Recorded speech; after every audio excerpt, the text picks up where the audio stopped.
कोटि प्रणाम करती हूँ। माँ भवानी के चरणों में कोटि कोटि प्रणाम करती हूँ। सभी गुरु बहन और गुरु भाइयों के चरणों में कोटि कोटि प्रणाम करती हूँ। मेरे गुरु के 3 अमूल्य सूत्र हैं। पहले सूत्र में दया मांगनी है। हे शिव, मैं आपकी शिष्या हूँ, मुझ पर दया कर दीजिए। दूसरे सूत्र में चर्चा करनी है, लोगों को बताना और समझाना है कि शिव हमारे गुरु हैं, आप भी शिव को अपना गुरु बनाइए। तीसरे सूत्र में 108 बार नमन करना है। नमो शिवाय, नमो शिवाय, नमो शिवाय, नमो शिवाय।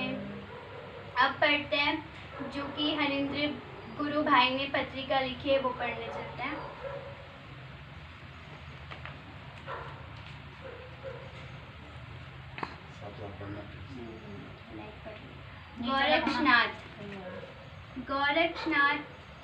गोरक्षनाथ जी की पुस्तक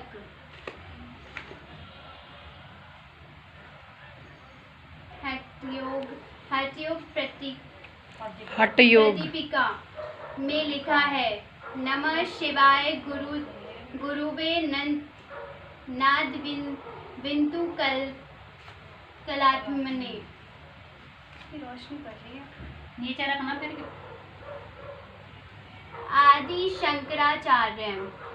शंकराचार्य जी ने शिव के गुरु स्वरूप की वंदना में दक्षिणामूर्ति शिव स्तोत्र की रचना की, जिसके प्रति श्लोक में वे कहते हैं, तस्मै श्री गुरुमूर्तये नमः इंद्र श्री दक्षिणामूर्तये, अर्थात उन श्री गुरु स्वरूप श्री दक्षिणामूर्ति को यह मेरा नमस्कार है। इसी स्तोत्र के अंत में वह कहते हैं, वट विट पिस्मिपे भूमि भागे निष्णन सकल मुनिजनान ज्ञानदाता रमारात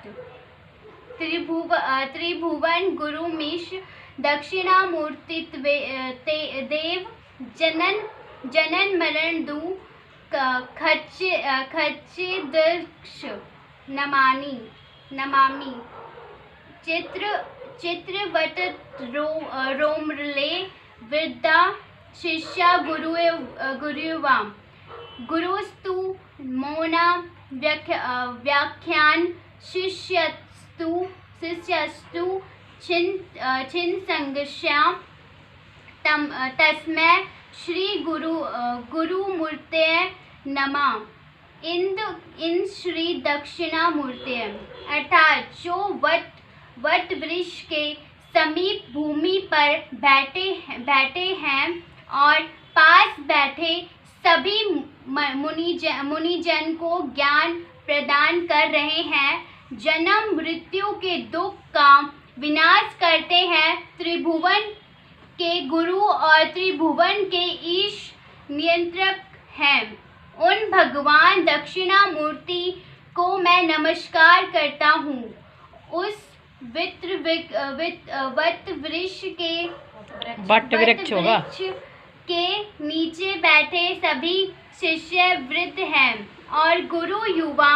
आश्चर्य तो यह है कि गुरु कुछ बोलते ही नहीं, उनके मौन व्याख्यान से ही शिष्यों के संशय दूर हो रहे हैं। ऐसे श्री गुरु दक्षिणामूर्ति को मेरा नमस्कार है।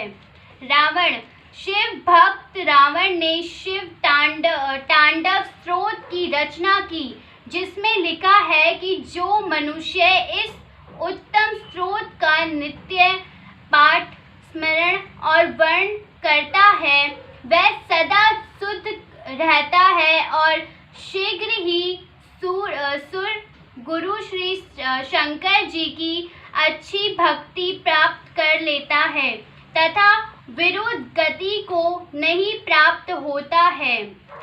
हरे गुरो शुभक्ति माशु याति नन्यता गंति विमोहन ही देहना शुष्करस्य चिंतनम।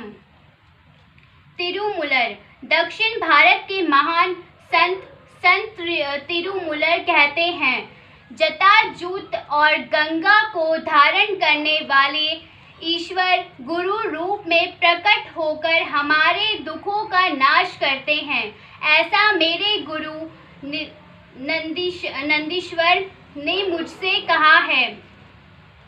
पाणिनि विद्वान संत पाणिनि द्वारा रचित अष्टाध्यायी के स्रोत को महेश्वर सूत्र कहा जाता है। ये महेश्वर सूत्र तत्कालीन संस्कृति के समस्त व्याकरण का आधार है।